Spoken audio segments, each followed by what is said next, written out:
All right, let's get more on the sell-off with Stuart Kaiser. He's Citi's head of equity trading strategy. Stuart, great to have you with us. A lot doesn't work if bond yields go higher here in the United States. I mean, you think that the problem here in terms of the market sell-off really started with JGBs?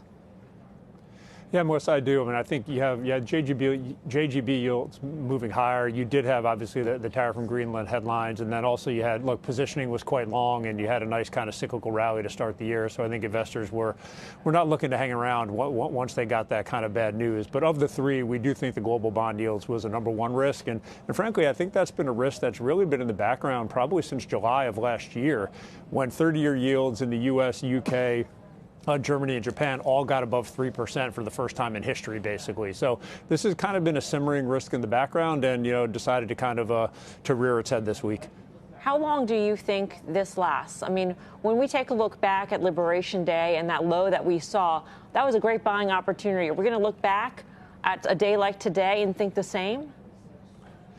We definitely could be. For now, I'm kind of equating this a little bit more back into October, when you had that brief kind of tariff escalation between the U.S. and China, and President Trump kind of threatened 100% tariffs again on China, and we got about a 5% pullback in U.S. equity markets. So to me, that timing is a little more consistent with where we are today than what we got back in last April.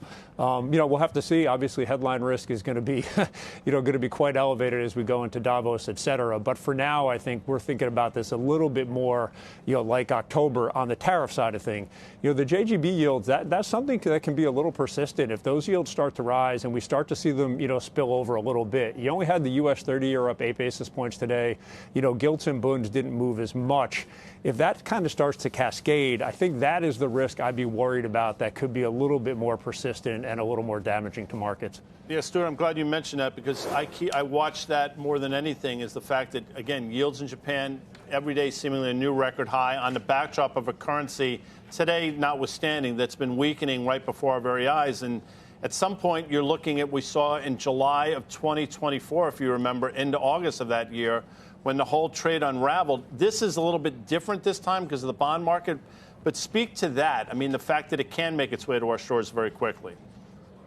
Yeah, I agree with that 100%. I mean, I think if you go back to that past summer you're describing, that was more of like a yen carry trade unwinding, and that's going to kind of operate more in the front of the yield curve.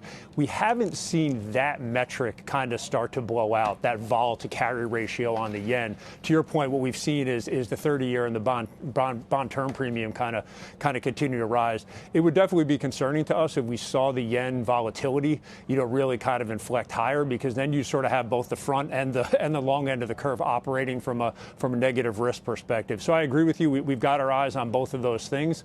For now, it's the long end of the curve, and you're kind of watching, does that create a global spillover?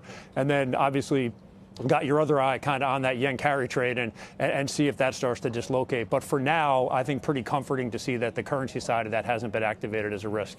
Stuart, Tim, so where do you think we are most extended here? I mean, look at the rally in gold today. Look at the fall in the dollar. We've talked about JGB yields, wherever you want to quantify or assess the credit profile and what's going on with Takaishi. Are any of these trades seem as if they've gone too far to you? And again, you talked about positioning from investors that almost seemed complacent going into this. Yeah, I mean, it's hard to say anything's gone too far at this point, because the trend, to Guy's point earlier, the trend in the 30-year JGBs has just been, very persistent. So, it's hard to see where support, for that trade could be.